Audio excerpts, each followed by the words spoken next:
மனைவியை கத்தியால் குத்திக் கொன்ற கணவன்.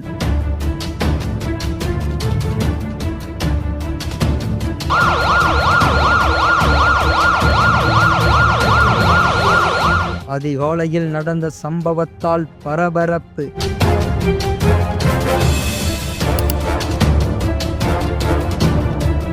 குளித்தலை அரசு மருத்துவமனையில் நடந்தது என்ன விவரிக்கிறது இந்த செய்தி தொகுப்பு.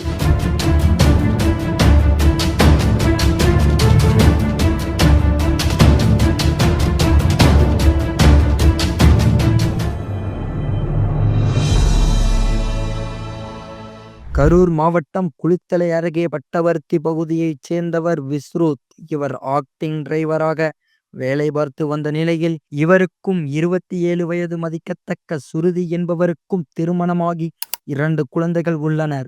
இந்நிலையில் நேற்று கணவன் மனைவி இருவருக்கும் குடும்பத் தகராறில் வாக்குவாதம் ஏற்பட்டதில் சுருதியை தாக்கியுள்ளார். இதனை அடுத்து அவரை நேற்று நள்ளிரவு குளித்தலை அரசு மாவட்ட தலைமை மருத்துவமனையில் சிகிச்சைக்காக அனுமதிக்கப்பட்டார். இன்று அதிகாலை அரசு மருத்துவமனை தளத்தில் குளுக்கோஸ் ஏற்றிய நிலையில் மயக்கத்தில் இருந்தவரை விஸ்ருத் கத்தியால் 3 இடங்களில் சரமாரியாக குத்திவிட்டு அங்கிருந்து தப்பி ஓடிவிட்டார்.